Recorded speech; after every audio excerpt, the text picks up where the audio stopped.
So I've had a bit of a crappy spring so far. I did a bunch of work to my car this winter, and everything was going good. I was really happy. I was finally going to be not wrenching when I could be driving, blah, blah, blah. Well, then I get smacked in the face with some cheap parts and a parts failure, something that I've never seen or heard of before, but if it's going to happen, it's going to happen to me. Anyway, I had a timing chain break in my engine. Just at idle, died, wouldn't start.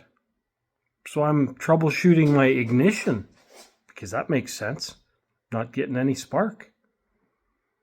Then I noticed that the rotor wasn't turning. Dug into it a little deeper, and yep, my timing chain had snapped.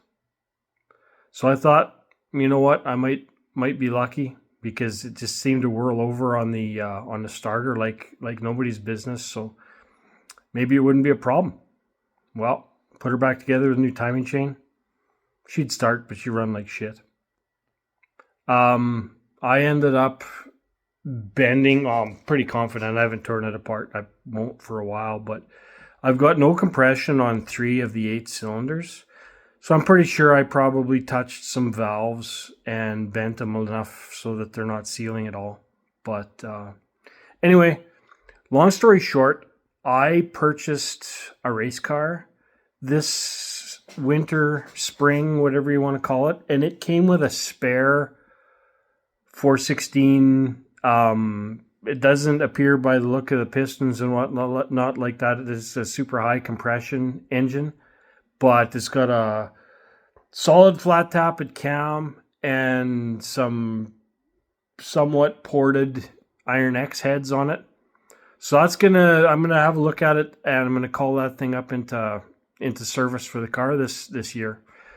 I'm just threw it up on the run stand and going to go through it and have a look at some things. If that sounds like something that might be interesting to you, stick around.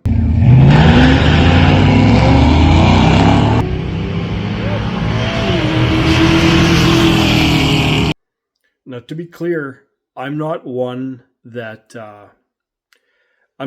buys cheap off-brand parts. I don't remember what brand this timing chain was or was supposed to be. It's only been in there for about a year, and it didn't have a name, brand, or a part number or anything on the gears or anything. So I don't know, maybe I got some kind of a rebranded fake piece of crap timing chain. But anyway, when I pulled the timing chain cover up, it was wadded up and wrapped around the crank gear, and nothing was spinning my cam. So the valves weren't moving, and me, in an effort to try and figure out why I'd had no spark, I hit the key and whirled it over, and that's probably when I had pistons kissing valves and things going south. Anyway, enough of the sob story. Let's have a look at my new to me engine and see what we're gonna have. So there it is. It's a 75 360 block with Iron X heads. They probably not gonna be. I should get a light, but they're a little bit touched up. They're not massively ported, but they're definitely nicely cleaned up.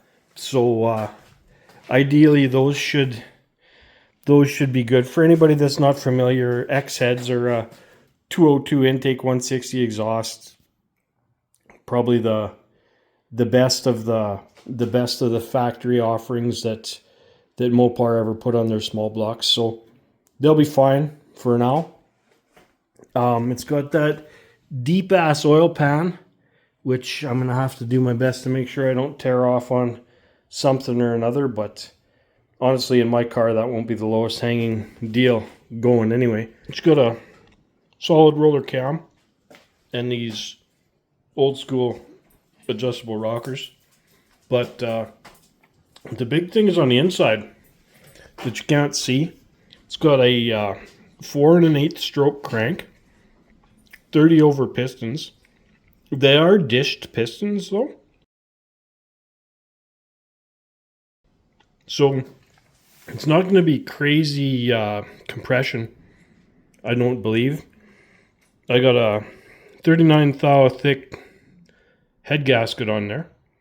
So I believe, I mean, the only kind of unknown, I'm going to try and figure it out here while I've got it on this stand, but the only kind of unknown is this cam and whether it's going to be more cam that I'm going to want to run on the street. But you know what? I'm going to run it anyway, so I guess it don't matter. And if it's not right, it'll have to come out of there. If it's rowdy as all hell and a little bit not easy to use, I guess the main thing is hopefully I've got enough vacuum for my power brakes. And if I don't, I guess I'll have to get rid of the power brakes. So unfortunately, I loaned out my drill to a buddy, so I can't replicate it here for the video, but I spun her up on my hand drill, and she got 75 pounds of oil pressure with just 1030 oil in there. So I'm cautiously optimistic that's going to work out. I guess the guy never knows, but like I said, I'm gonna freaking run it anyway. So I think next thing that I'm gonna do here is I'll get all the supporting cast on here. I'll get a set of headers on, water pump, I'm going to end up using the 1 5/8 headers that are in my car currently, and the Torker 340 single plane intake manifold. Those will probably be the choke points for this engine, because being like just the bigger displacement, it'll probably end up wanting a lot bigger header than that, and maybe more intake. But I kind of have to use that intake the way my AC system is set up right now, and I'm not going to give up my air conditioning. So I have found a way that I can retain my AC with pretty much any intake that I want, and I'll look at that maybe for next year or one of these future years. But for now, the Torker 2 and the little dinky headers is going to be what we're going to run. Well, she's all ready to fire up. I got my my nice little 12 volt motor running my water pump and my fan. That saves a lot of pissing around as far as having to hook up pulleys and belts and some of the redneck engineering that I've done in the past. So that saves a whole lot of hassle. I forgot what iron heads were like as far as leaking water out of the friggin' manifold bolts. So I gotta seal up a couple of those things tomorrow just before I fire this thing. But I really like this engine run stand. It saves a lot of hassle, and just put an old pair of thrush mufflers on there to keep the neighbors less unhappy. But real soon we'll be making some noise, seeing what this thing's all about.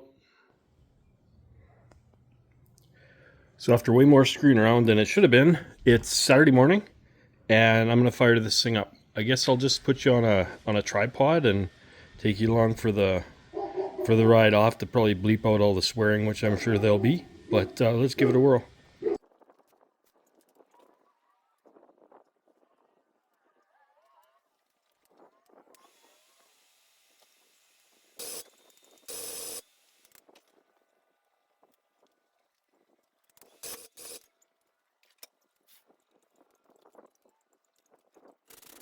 Well, I screwed around for frickin' ever, and my starter for my run stand, which is like brand friggin' new, was screwed. It kicked on, wouldn't kick off for nothing. I had to disconnect the battery to get this stupid thing to quit spinning. Screwed around, tried to fix it, no fixing it. Screwed around, tried a couple other old piece of crap starters I had around here. I should know better. Just throw that crap out when it's no good. Why keep junk? But I keep junk. Anyway, tried 2 more starters. It didn't work. ran into town, picked up a new Reman starter, and put it on there. She fired up and lit. Let me show you what we got. Sitting here editing this stupid video, I just found out that all my film of running the engine and how good it sounded and all that is gone. So you're not gonna get that part. Now that she's nice and up to temperature, let's do a quick compression check and see what we got for cranking compression on each of these holes.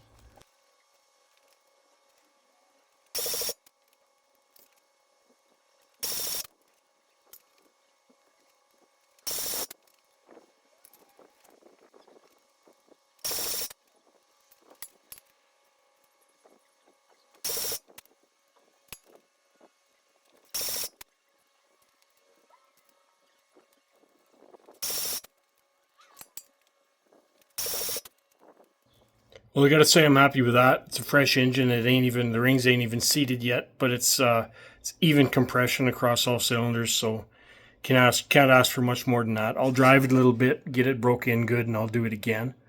But for now, I'm comfortable with dropping this thing in the car. So that's it. This thing is she's ready to go. I'm still not sure what I'm gonna do for carburetor, because this way bigger displacement and way more cam and whatnot, it changes the game significantly. Maybe the 750 will still be fine. I'm not sure. Probably get the 750 right off the bat. Either way, this is it. This here is going to be what goes in, and hopefully we'll be making some real good steam and pick up significant mile an hour in a quarter.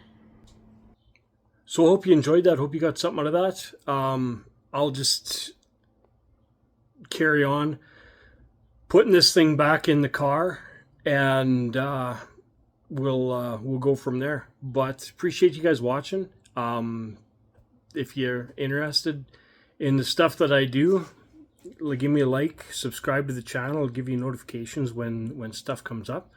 But either way, appreciate y'all. Thanks for watching.